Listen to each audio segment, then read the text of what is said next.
Ser Podcast. El acoso escolar, la salud mental, la precariedad, el clasismo, la corrupción o el machismo entre líneas.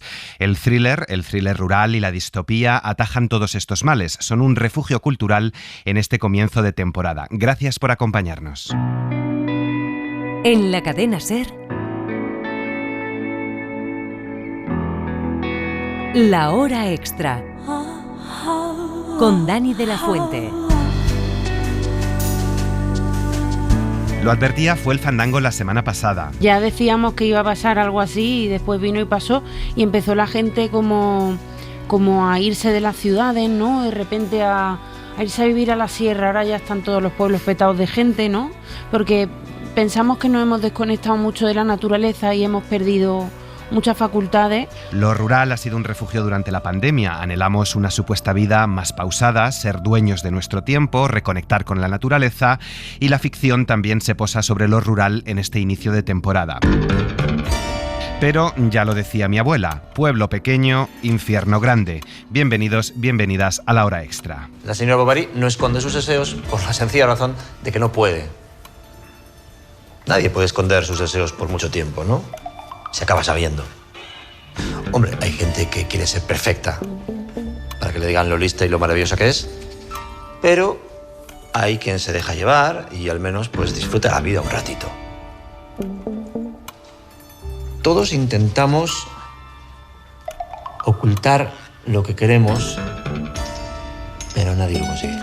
Después del éxito de Hierro con Candela Peña, los hermanos Pepe y Jorge Coira han regresado a Movistar Plus con Rapa, un thriller rodado en una Galicia profunda en el que Javier Cámara y Mónica López se cruzan para resolver un crimen cometido con quien menos parece ser un asesino.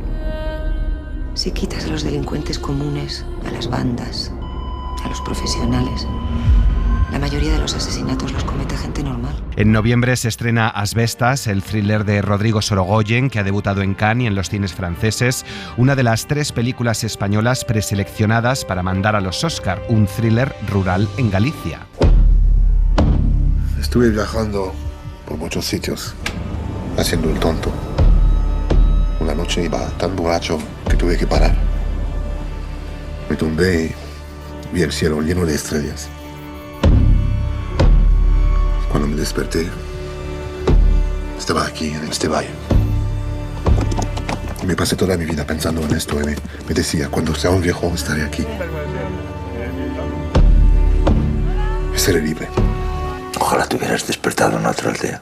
Hay unas cuantas historias que nos han dejado atrapados esta semana. Se están publicando decenas de thrillers, muchos rurales, pero hemos seleccionado 3. Vamos con el primero.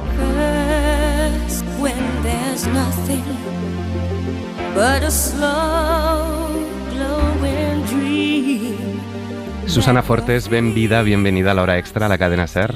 Hola, muchas gracias. ¿Cómo estás? Blanca Suances es la protagonista de tu novela, Nada que perder, en Planeta. Es una colaboradora freelance de una agencia literaria. Tiene 33 años, en el año 2004, que es cuando ocurre esta historia, Nada que perder. Y en los años 80 escuchaba este tema de Flashdance, What a Feeling. Todas queríamos ser obreras metalúrgicas de día y bailarinas de noche en los años 80, como Jennifer Beals. ¿Tú también? Yo también. Me too. Sí. Sí, es muy ochentera, ¿no? Y es un poco el ambiente, esa imagen. No es que sea una gran película, que no lo es, pero es muy icónica de esa época, ¿no? De la sudadera, del baile, ese vestido de soldador metalúrgico, de su bici, su perro, y era así como, no sé, como muy icónico de los años 80, ¿no? En su infancia, Blanca, una tarde del 12 de agosto de 1979, desaparece junto a 2 amigos un poquito mayores que ella, Hugo y Nicolás. Ella aparece momentos después en extrañas circunstancias en una cesta de mimbre. Hugo y Nicolás no aparecen hasta que llegamos al año 2004, donde se encuentran unos restos óseos en el yacimiento de Tecla, y entonces, invitada por un periodista del Faro de Vigo, Blanca decide volver a Ascobas, que es una localidad imaginaria en el Baixo Miño. Has escrito de todo, pero has escrito bastante también sobre desapariciones.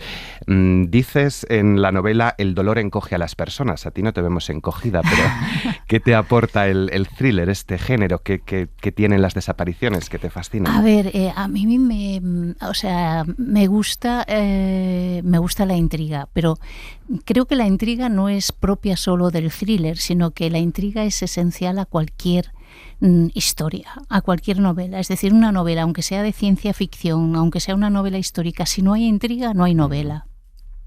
Porque es lo que mueve la curiosidad, la necesidad de saber. Entonces a mí me gusta mezclar esa intriga, ese suspense que te tiene en vilo al lector y que el lector vaya atando cabos por su cuenta, pero también con una...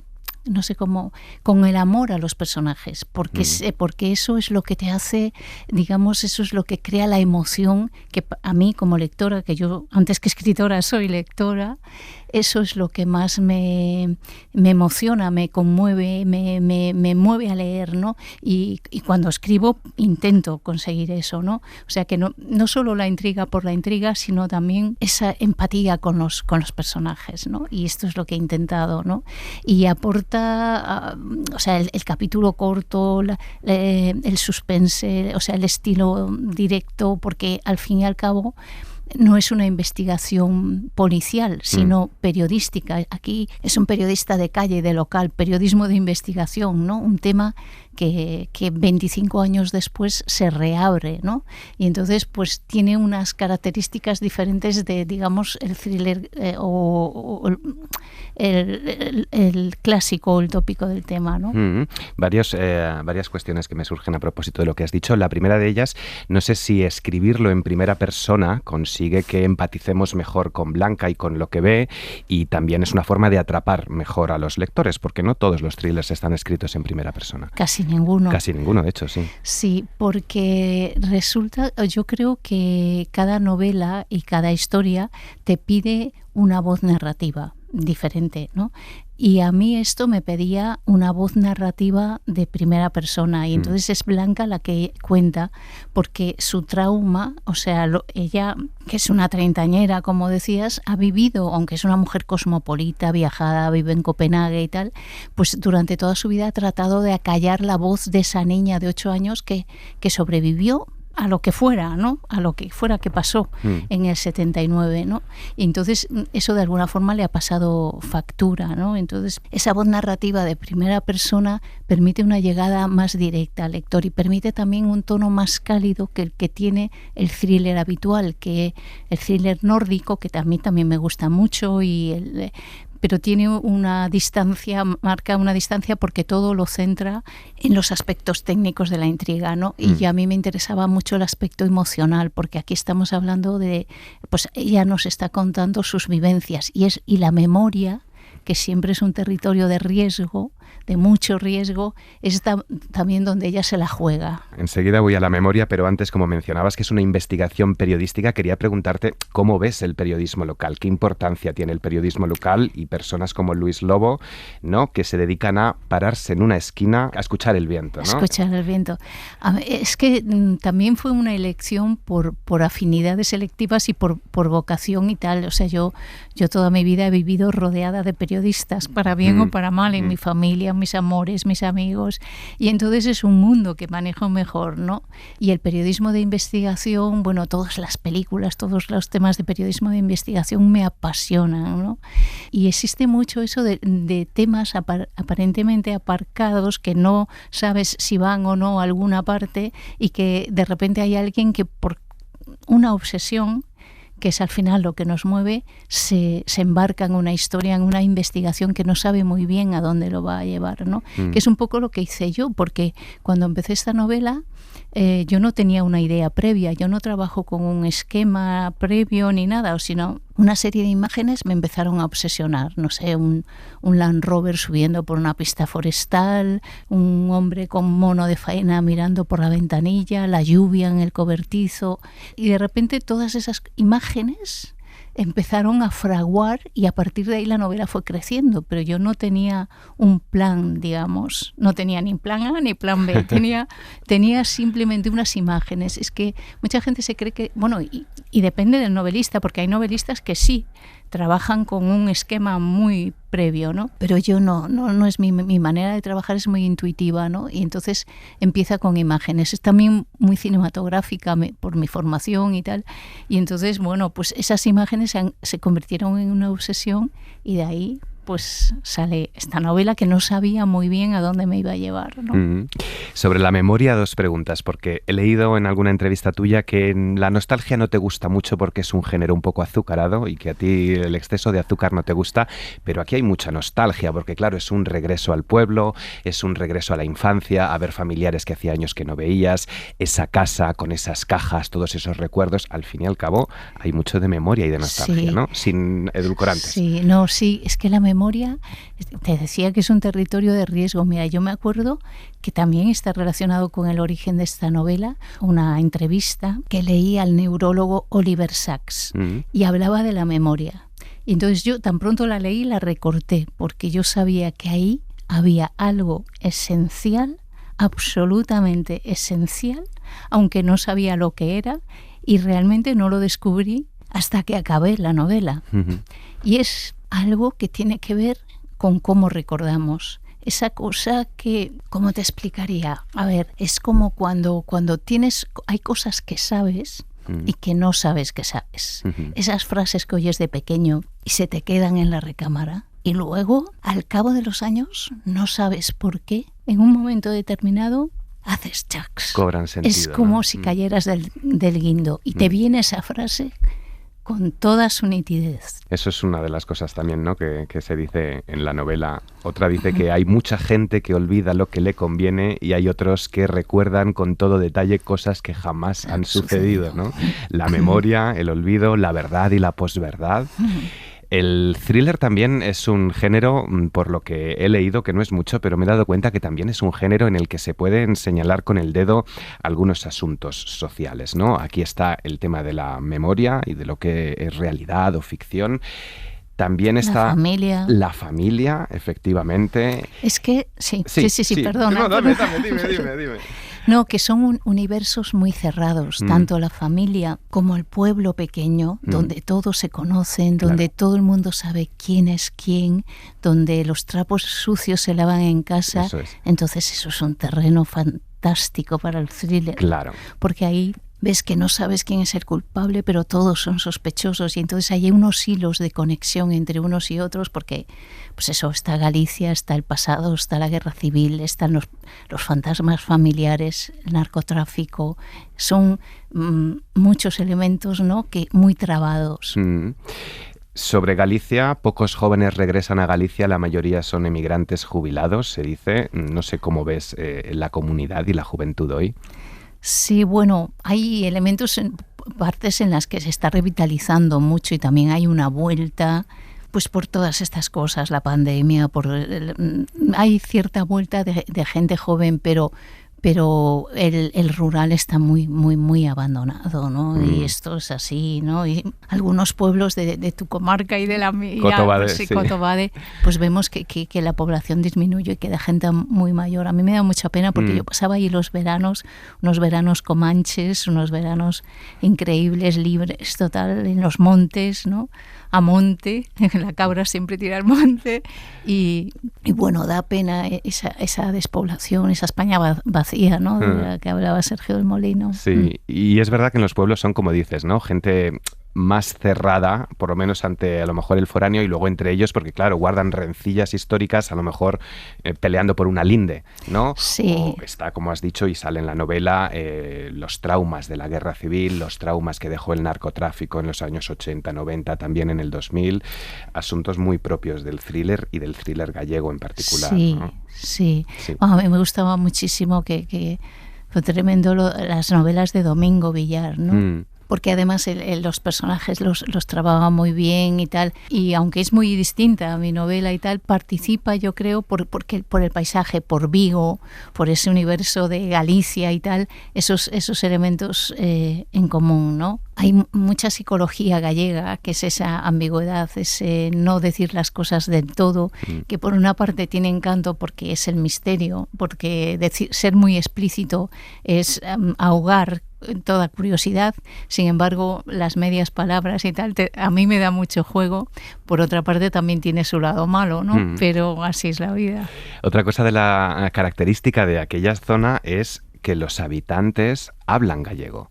Y me ha gustado que en el libro hay frases en gallego que luego se traducen abajo, pero eso no es tampoco muy frecuente en los thrillers, por lo menos en los audiovisuales, que hay mucha crítica de la falta del idioma propio, ¿no? Y ya si hablamos de la literatura, también muy poco gallego, ¿no? Sí, a ver, espero que, porque han comprado los derechos para una serie, y espero que respeten el tono gallego, porque es esencial. Además, claro, se entiende perfectamente en castellano. Y el habla local lo dice mucho, porque es que te da toda la psicología, ¿no? Pues cuando un gallego te dice, pues, a ver, ¿le suena esta fotografía o no le suena? ¿Le suena esta imagen o no le suena? Y dice, parece que me quiere sonar, ¿no? Ese tipo de respuestas, ¿no? Que dices, es que no lo puedes traducir de otra manera, ¿no? Yo me acuerdo también con otra novela, mis traductores se volvían locos con una expresión que es manda carallo en Habana, ¿no? Dices, a ver cómo traduzco yo esto, ¿no? Hay que ponerlas tal cual, ¿no? La expresión que no había escuchado nunca era la de una olla mala. ¿Qué es eso de una olla mala? Una mala corriente. Bueno, nosotros, o sea, en las novelas también nacen de las obsesiones, de las cosas que oíamos de pequeños, ¿no? De los cuentos que nos contaba mi abuela, y como para protegernos, para que, bueno, el miedo a los desconocidos, que no nos metiéramos en el mar, que no nos adentráramos, que tuviéramos cuidado la con Santa la resaca, Compañía también. Las mareas, la mitología, es. la Santa Compañía, todo está ahí mezclado. Entonces, una olla mala es que, o sea, cuando alguien se ahoga y tal, una mala corriente, una mala resaca, una olla mala metió, ¿sabes? Son frases que forman parte de esa cultura popular, que es un poco el miedo a los niños para protegerlos, ¿no? Has hablado de Blanca como una mujer cosmopolita, lo es. También he leído en alguna entrevista tuya que no te gusta hablar de una literatura femenina, pero es verdad que el thriller ha cambiado. El domingo pasado Enrique Vilamatas decía que una de las cosas que más le gustan de las letras actuales en español es la cantidad de autoras que están escribiendo, muchas de ellas jóvenes que escriben su primera novela. Y no sé si el thriller se ha feminizado o no, pero por lo menos la figura de la mujer se ha cambiado desde el boom del thriller de los años 40, 50 o 60, durante el franquismo, cuando la mujer era algo que no se podía mancillar. Ahora no solo se la puede mancillar, sino que las mujeres empoderadas, independientes, escriben y protagonizan los thrillers. Sí, bueno, está Petra Delicado, de Alicia Barlet, y también Dolores Redondo. Sí que hay muchas mujeres. Yo no sé si hay una mirada especial. Evidentemente, cuando escribes, sea thriller o lo que sea, escribes desde tu edad, desde tu sexo, desde tu condición, desde el sitio donde eres. Todo eso influye, ¿no? Y tienes una sensibilidad pero determinada, y se nota evidentemente en lo que escribes, pero fundamentalmente es cómo escribes, es la escritura. Es decir, una historia en realidad es cómo está escrita, ¿no? Porque la mejor historia, si no encuentras el tono adecuado, la voz de narrativa adecuada, la puedes desperdiciar, ¿no? La historia no lo es todo, ¿no? Es el cómo la cuentas, ¿no?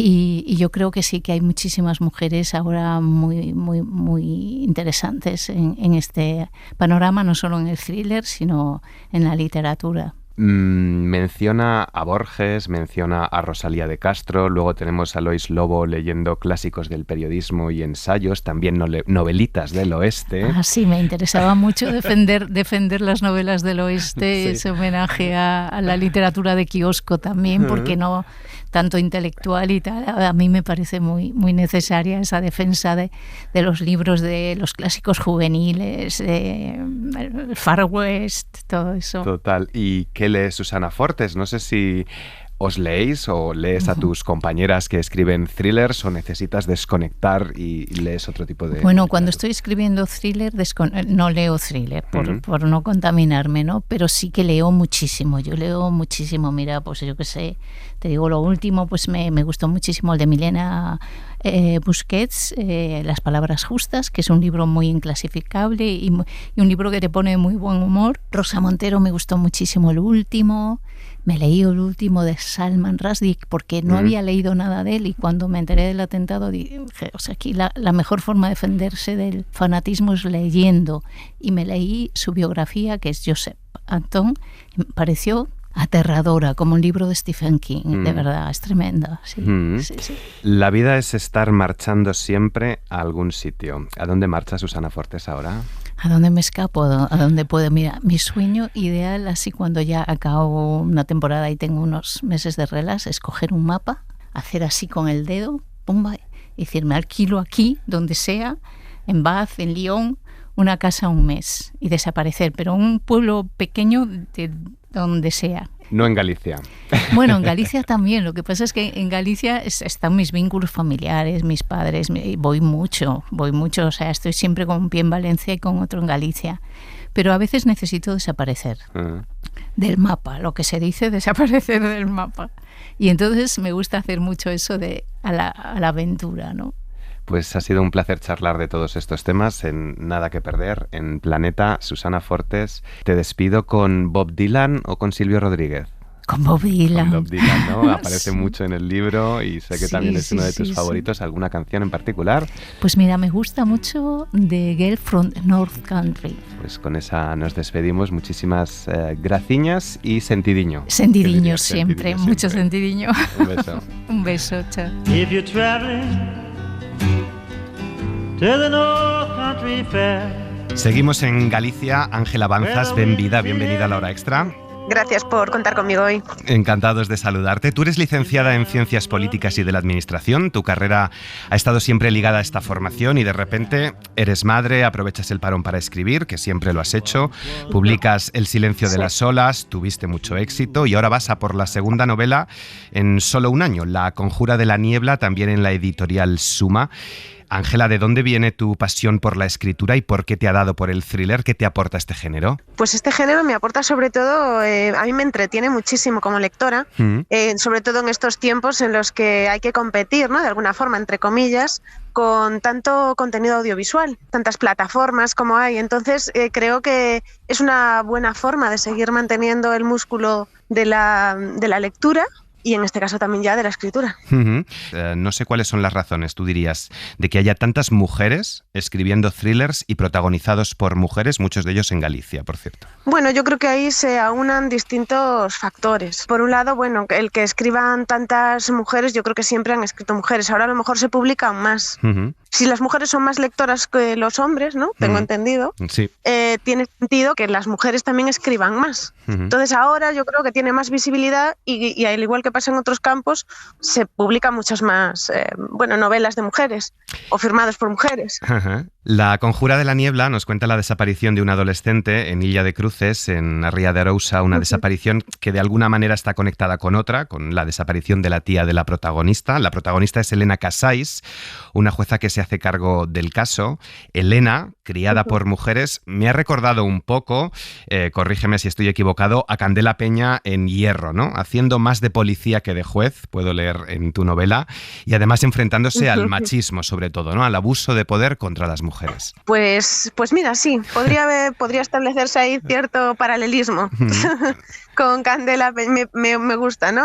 Porque además esa es una serie que sí he visto hace unos años y me gustó mucho también. Y la interpretación de Candela Peña especialmente.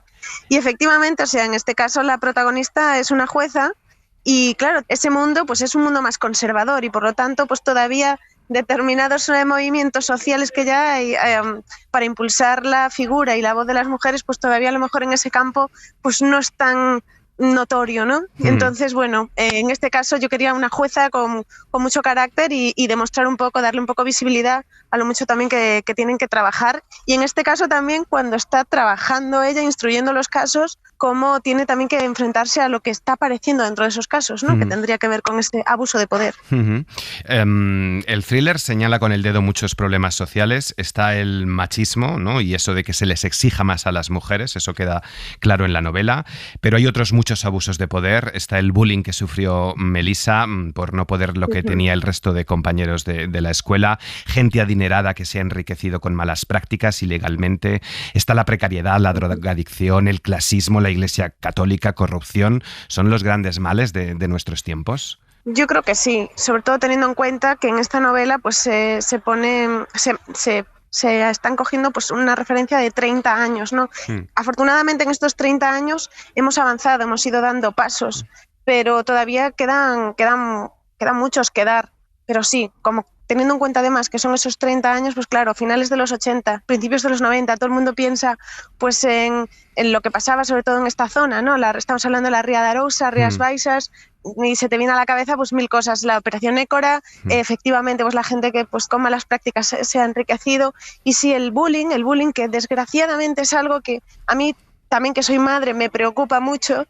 Y también quería reflejarlo. Ahora mismo se le pone, afortunadamente ya hay una palabra, ya tiene una connotación negativa en la sociedad, ya se está avisando, ¿no? Concienciando todo el mundo de que esto existe, pero bueno, recientemente apareció un vídeo circulaba en todos los medios de que sigue habiendo un bullying atroz, y hace 30 años o hace más seguía habiéndolo. La diferencia es que de aquella no se le daba ninguna importancia. Y yo eso también quería reflejarlo, ¿no? Y en este caso está ligado, pues sí, al abuso de poder. Entonces es como que en este sentido los más poderosos tenían ciertas licencias para poder pisotear de alguna forma a los que estaban debajo, y en el caso de los niños eso se traslucía, ¿no? Traspasaba del mundo de los adultos al mundo de los niños. Y de los niños a los jóvenes. Decía Susana Fortes en su novela que pocos jóvenes regresan a Galicia, que la mayoría son emigrantes jubilados, y tú también reflexionas aquí un poco sobre la juventud en lo rural, una juventud sin oportunidades, y cómo se aprovechan también de ellos. Efectivamente. Son, en este caso, pues las protagonistas, pues es verdad que por un lado son las jóvenes que tienen bueno, mal fin, ¿no? Porque claro, parten de un punto de partida muy desfavorable para ellos. Los condicionantes son muy negativos, ellos no tienen perspectiva de futuro nada halagüeña, y entonces quedan a expensas de los lobos que tienen en la zona, por decirlo de alguna forma, ¿no? Y claro, actualmente sí que es cierto que todavía pues se arrastra un poco todo esto, ¿no? Podría trasladarse perfectamente también al presente. Bueno, ¿qué voy a decir yo, que vivo en Madrid desde hace 16 años? Otra cosa que seguimos arrastrando al presente, me parece, es el narcotráfico, ¿no? Podemos leer, ya no era habitual el blanqueo en cruces, el narcotráfico se había reducido considerablemente desde las décadas de los 80 y 90, alguien se resistía a abandonar el negocio. El narcotráfico sigue siendo una mácula, ¿no?, para esa comunidad. Efectivamente, sigue siendo. Bueno, no estoy descubriendo nada nuevo, o sea, es algo que sale en todos los medios de comunicación cada día, sigue habiendo. Lo que pasa es que yo creo que afortunadamente ya en menor medida, ya es algo que también ya no tiene esa limpieza en el nombre que tenía hace años. Ahora ya no, ahora ya efectivamente ya se considera pues una mancha, ¿no? Ya tampoco hay no se pueden conceder esas licencias a las personas que llevan a cabo estas prácticas. Ya es diferente, socialmente tiene ya otras connotaciones, pero sí, efectivamente todavía está ahí. No sé si es de formación profesional, porque yo he estado 15 años haciendo información política, pero veo también un cierto análisis de la sanidad, ¿no? No sé si el curandero Amaro es un poco como la autoayuda o la homeopatía. También se aborda lo que cuesta el médico, los remedios alternativos, quien se busca sus atajos en la sanidad. Está la salud mental, porque hay una institución psiquiátrica, ese hospital también. Sí. ¿Esto también te preocupa? Efectivamente. Yo creo que son algunos de los temas un poco clave y que están ahora candentes también en plena actualidad y que nos preocupan a todos. Yo creo que ahora mismo estamos en esta generación que estamos queriendo un poco cambiar y bueno, estos tabúes que hay pues, con la salud mental y con la sanidad, porque efectivamente en zonas rurales todavía perviven pues ciertas creencias y bueno, es algo que yo creo que nos tiene también que bueno, remover un poquito también las conciencias, ¿no? Porque actualmente la sanidad es algo que debería, bueno, en fin, no voy a hacer ahora yo un análisis en este campo, pero sí, digamos que sí que he hecho yo un poquito, he querido apuntar un poco a cosas que nos interesan a todos a día de hoy. La ría, el bosque, la bruma, los cruceiros, la niebla, son los ingredientes imprescindibles de un thriller rural. ¿Qué tiene la niebla para quienes no hayan vivido un invierno allí? Niebla, blanca, perturbadora, rayaba en el delirio de quien a tientas debía seguir avanzando. ¿Qué tiene la niebla? La niebla, bueno, en el título la verdad es que en este caso recoge pues doble acepción que tiene la niebla para la novela, ¿no? Lo que tiene que ver con la trama. Por un lado está efectivamente, como bien dices, pues sí, el elemento físico, pero bueno, evidentemente ya cuando te vas a leer te lees la novela, entiendes que tiene una caracterización simbólica. La niebla se convierte en aliada o cómplice de todo ese mal que acecha a Cruces, que como bien has estado repasando, pues son muchos factores, ¿no? Entonces, aparte de eso, tiene también es consecuencia, la niebla es consecuencia de todo eso que sucede, en forma de confusión, en forma de locura, de ahí esos elementos góticos del psiquiátrico, las tradiciones a través del curandero y demás. Entonces, la niebla, a mí, claro, ¿qué sugiere la niebla? La niebla sugiere misterio. Ahora mismo venía en el tren y pasaba por Vilagarcía de Arousa, por la ría de Arousa y la de Pontevedra, y estaba todo cubierto con niebla. Y claro, inevitablemente, a mí que me gusta mucho, pues que me dedico a escribir, pues no puedo hacer otra cosa que pensar, ¿qué aura de misterio? ¿Qué esconderá la niebla? ¿Qué habrá aquí abajo? Entonces es, por un lado, disfrutar, despertar esa grata sensación que despierta en nosotros el thriller, de querer avanzar, de querer saber, de querer conocer, y por otro lado, el disfrutar también ya solo de esos paisajes, ¿no? Ángela Banzas, graciñas. Muchas gracias a vos. Que tus hijos no se puedan mover. Con esta canción de Tulsa comienza Blanco Inmaculado en Plaza Ijanés, la nueva novela de Noelia Lorenzo Pino. Ongi etorria, bienvenida a la hora extra, Noelia. Hola, Uno, muchas gracias. ¿Qué tal? Por invitarme, muy bien. A ti. Ángela Banzas trabajaba en la administración, tú te dedicabas a la moda y también decidiste escribir, probar suerte. Hoy eres, vamos a decir, una de las plumas más destacadas en la novela negra. Llevas unos cuantos libros a tus espaldas en casi 10 años. ¿Cómo te va? Pues muy bien, la verdad que estoy muy contenta. Empecé poquito a poco, me he ido haciendo grande, primero en mi ciudad, luego en el País Vasco, y bueno, ahora la intención es que me conozca la gente en toda España. Y en el mundo entero. De momento, ni en el mundo entero. ¿Tú devorabas novelas de Agatha Christie como una de las protagonistas de Blanco Inmaculado? ¿O de dónde viene tu afición por este género? ¿A ti qué te aporta el thriller? Sí que leía novelas de Agatha Christie de chavalita, pero yo creo que mi verdadera pasión llegó con 20 pocos años que llegó esta novela nórdica aquí y me hice súper fan. Y dije, yo necesito hacer sentir lo que me hacen sentir a mí estos autores. Y ahí ya me volví loca y dije, esto es lo mío, y empecé y una tras otra. Ya esta es la 7ª. O sea que... Hemos pasado de muchos autores a muchas autoras. Hemos hablado en este programa con Susana Fortes, con Ángela Banzas, ahora contigo, mujeres escribiendo thrillers protagonizados por mujeres. 2 preguntas. No sé si os leéis entre vosotras y por qué crees que hay este boom de mujeres escribiendo thrillers. ¿Cuáles son tus referentes ahí? Yo sí que leo a muchísimas mujeres, nacionales e internacionales, también hombres. El boom, no lo sé. Creo que tenemos otra mirada, ¿no? Por un lado tenemos una mirada quizás más sensible. No digo que el hombre no pueda escribir con sensibilidad, ni mucho menos, pero bueno, somos diferentes al final y tenemos otra mirada. Yo en esta novela elegí además 2 protagonistas mujeres. En mi anterior saga era un hombre y una mujer, y en este 2 mujeres. Y bueno, el caso es un poco peliagudo, una secta, con unos miembros muy herméticos. Entonces el subcomisario cuenta con una de estas oficiales porque cree que con la empatía que tiene esta mujer y la psicología va a poder ganarse la confianza de ellos. Entonces utilizo, ¿no?, un poco también esa sensibilidad y empatía que tenemos las mujeres, pues también en esta novela para la investigación. Sí, vamos a poner un poco en contexto a los oyentes. Blanco Inmaculado nos traslada a una comunidad aislada en los montes de Irún. Blanco Inmaculado es la marca de ropa de los Fritz, una familia, una especie de secta que vive un poco como los Amish, ¿no? Renunciando a las nuevas tecnologías, aunque no a la luz ni al consumismo. Una vida muy tradicional, jerárquica, patriarcal, extremadamente religiosa, cristiana. En esta comunidad se produce un incendio, una joven es asesinada, una historia que da muchos giros.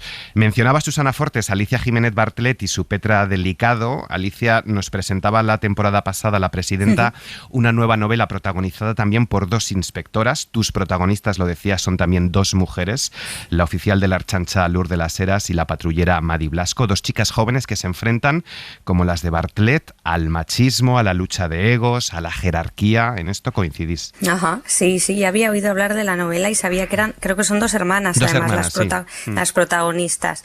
Sí, en España ahora mismo hay otras 2 personas que utilizaron 2 mujeres, que son la escritora barcelonesa Susana Hernández, y para también una saga que tiene, policíaca, y también Javier Sagastiberri, que es un autor de aquí, vasco, también tiene una saga con 2 mujeres.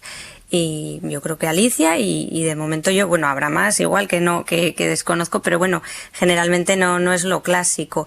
Y lo mismo, tanto en la secta como en los cuerpos policiales vamos a encontrar esa jerarquía machista, ¿no? Sí, el machismo tiene como varias casas, ¿no? Como los Fritz, que tienen 8 casas por toda España. El machismo también es un poco una secta y la encontramos desde en el cuerpo policial hasta en esta familia. Hay un ritual brutal contra la menstruación, que no sé si es real o no en ese pueblo nepalí, los hombres dictando que es pecado. Aquí hemos cambiado poco todavía, ¿no? Poco.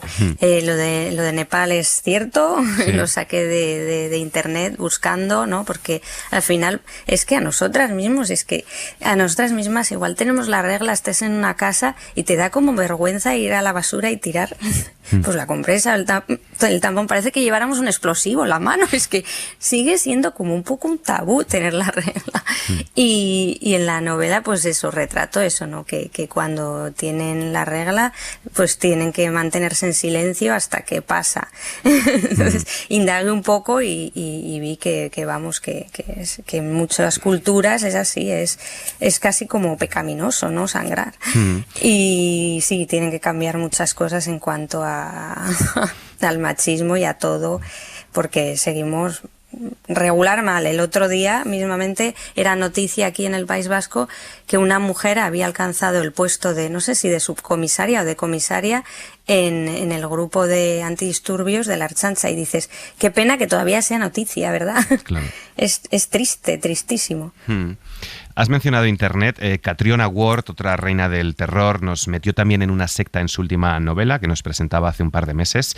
¿Tú cómo te has documentado? ¿Cómo te has inspirado para construir esta comunidad? Pues en mi caso es un poco peculiar, porque aquí en Irún tenemos una comunidad que se llaman las 12 tribus, que visten también así como antiguo, no van de blanco como en mi secta inventada, pero bueno, también tienen una base cristiana. Y están aquí en Irún, en Navarra, en Donosti y también por todo el mundo. Entonces siempre me han llamado la atención y a mí una vez me dieron hasta una octavilla. Y bueno, también viven en un caserío. Ellos, en vez de confeccionar una marca de ropa, tienen su marca de alimentación ecológica.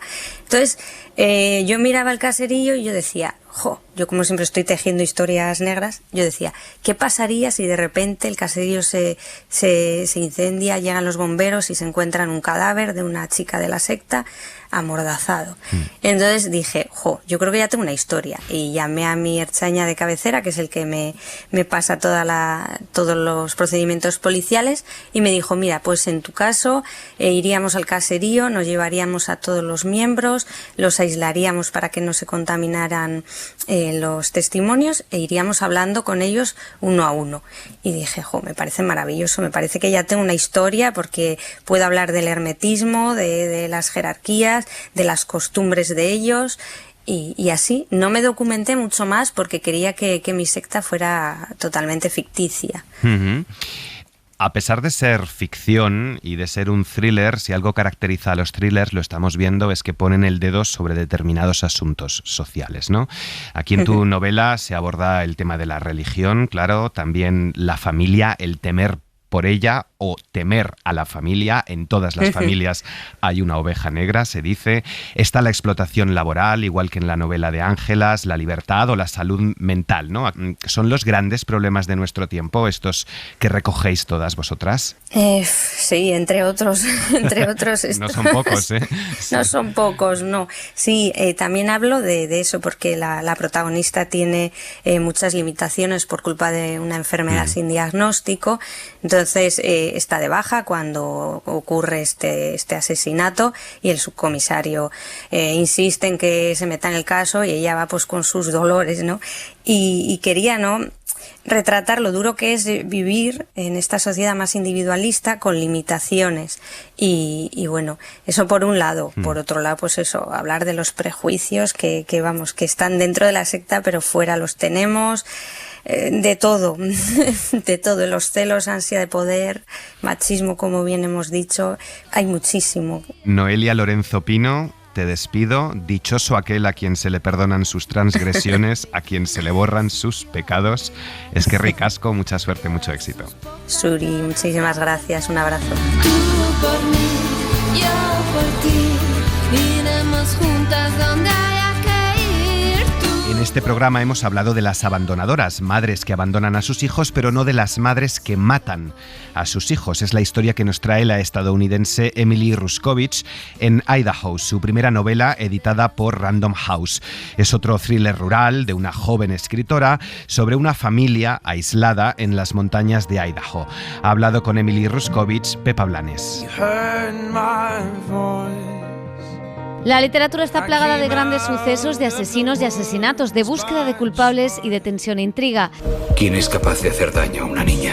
No sirve de nada alterar a la gente. La debutante Emily Ruskovich, una escritora americana de solo 35 años, plantea algo distinto en Idaho, una novela que ha ganado varios premios y que supone uno de los debuts más estimulantes de los últimos años. Cuento la historia de esta manera porque en el centro del libro tenemos ese acontecimiento terrible, una imagen espantosa a la que yo me agarré. No me había podido nunca enfrentar de una manera directa a ella, así que tuve que darle la vuelta a esa violencia del suceso. Y la única manera de llegar a la verdad era esta, decía la escritora. La historia cuenta un suceso terrible. Una madre mata de repente a su hija. No hay más misterio, pasó. No hay explicación, no hay perfiles psicológicos. Lo que hay es la indagación sobre las consecuencias de esa tragedia en una familia y sus allegados. Es un libro que va de cómo puedes superar eventos que en un principio no se pueden superar. Cómo puedes merecer una amistad después de haber hecho algo tan tremendo. Hola, mamá. No te esperaba. La casa no está para recibir visitas. He venido por trabajo. Narrada con diferentes voces y a través de saltos temporales que van desde el año 73 hasta el 2025, Idaho cuenta cómo la vida de dos niñas cambia después de que su madre matara a una de ellas y la otra desapareciera para siempre en el bosque. Cómo rehacer una vida después de algo así. Lo cuenta la novela, que a pesar de la dureza de la propuesta, es una historia poética y luminosa con un final esperanzador. De repente se necesita otra perspectiva para cubrir esa parte de la historia. Reconozco que el libro requiere un esfuerzo para ser leído y para entender todas las piezas. I don't know why I'm in Idaho. I really hate the cold and the icy wind that blows. Comparada con Alice Munro o Maggie O'Farrell, la escritora se ha inspirado en su entorno. No sufrió un caso similar, pero vivió en esas montañas, en ese paraje salvaje y bello a la vez. Todo eso le permite además indagar en la memoria, la redención y el dolor.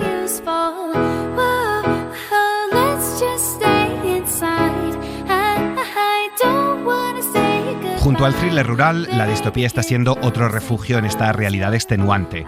No sé si será por eso de mal de muchos, consuelo de tontos, pero en épocas de crisis como la que atravesamos, la distopía tiene el campo abonado. Ahora que no solo el presente es aterrador, sino que también el futuro es muy desalentador, la ficción apocalíptica y posapocalíptica reina. Parece que nos gusta vernos sufrir ante el colapso y la incertidumbre. Es lo que hemos comprobado en el Festival de Venecia, es lo que esperamos los próximos meses en cines y plataformas. Del thriller a la distopía, películas y series con Pepa. La ciencia ficción nos permite crear mundos imaginarios donde ser más felices, más libres, más buenos, más altos, pero también nos permite visualizar aquellos miedos que tenemos como sociedad. Por eso debemos quemar los libros, Montag. Todos los libros. Señor. ¿Sí? ¿Qué ocurre? El totalitarismo, el control, la dominación de la tecnología y de las máquinas son algunos de los temores que ha mostrado el género, que resurge ahora en este inicio de curso cultural. Lo hace en medio de una guerra, la de Ucrania, y una crisis económica, un futuro incierto después de la pandemia y con el resurgir de movimientos totalitarios. Herejía. Esa es la razón por la que nos castigan. No por formar parte de la resistencia, porque oficialmente no hay resistencia. El cuento de la criada es una de las series que ha vuelto a contarnos cómo el futuro puede ser terrible para los derechos de las mujeres. La serie se basa además en la novela de Margaret Atwood, que precisamente ha publicado también en septiembre nuevo libro, Ojos de gato. Mucho que ver con esta historia tiene No te preocupes, querida. Victoria es un sitio seguro. Aquí podéis vivir la vida que merecéis. Todos podemos vivir la vida que nos merecemos. Película presentada en Venecia que dirige Olivia Wilde y que protagonizan Harry Styles y Florence Pugh. Imagina un mundo donde las mujeres están sometidas por los hombres y solo pueden limpiar la casa, cocinar, cuidar de los niños al tiempo que se ponen guapas para ellos.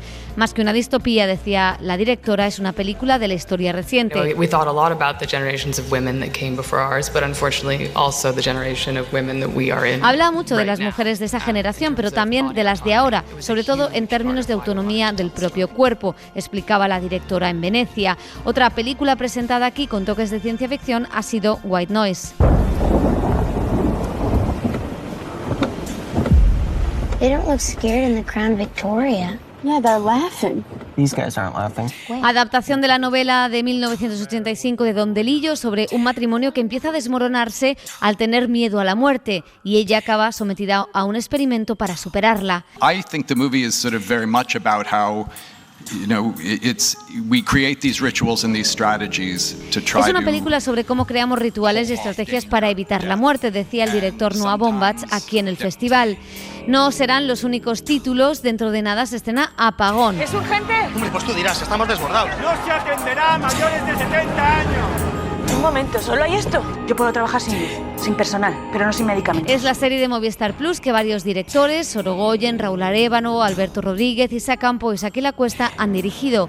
Cada capítulo nos sitúa al borde de un colapso social. No hay luz, no hay comida, no hay hospitales y tenemos que convivir juntos. Esa es la enseñanza que sacan estas nuevas ficciones que usan la ciencia ficción para hablar del momento actual. Ante la incertidumbre florecen los populismos, ideas, sentimientos y discursos agresivos que ponen en riesgo nuestros principios democráticos y el pacto social. El dramaturgo Mario Vega estrena esta semana Patriotas en el Teatro Pérez Galdós de Las Palmas, una obra idónea para un curso tan electoral como el que afrontamos. Javier Rodríguez. Una ficción que explora los mecanismos sociales e individuales, pensamientos y sentimientos que llevan a líderes y votantes a resucitar un discurso agresivo que pone en riesgo los valores democráticos y las normas del contrato social que permite la convivencia. Con la dirección artística de Mario Vega, aborda el conflicto del amigo frente al enemigo, esa diatriba que está tan vinculada a los nuevos discursos políticos, a estos nuevos modelos democráticos en los que están conmigo o los que están en contra mía. Tus iguales, tus compañeros, tus amigos, tus vecinos son marcados como enemigos y tienes que posicionarte frente a ellos, haciendo caso omiso a su deseo, a su moral o inclusive a su familiaridad. Una obra de Julio Salvatierra interpretada por las actrices Marta Viera y Saray Castro, donde Nicole Wallace, presidenta de un partido, tiene que defenestrar políticamente a su amiga Janet Müller, blanquear su formación y llegar al poder. Su hija, bisexual y ferozmente crítica, comienza una relación con el hijo de su rival política.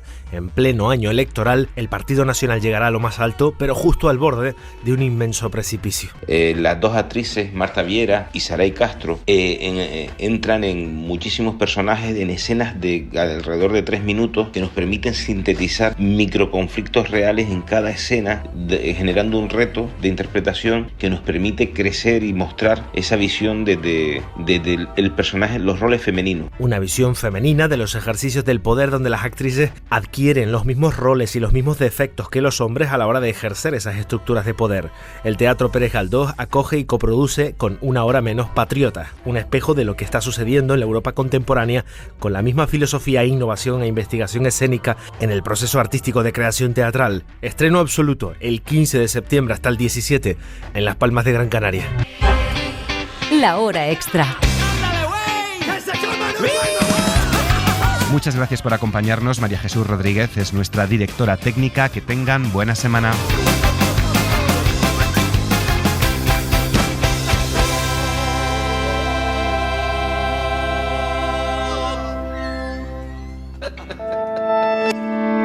Cadena SER. La radio.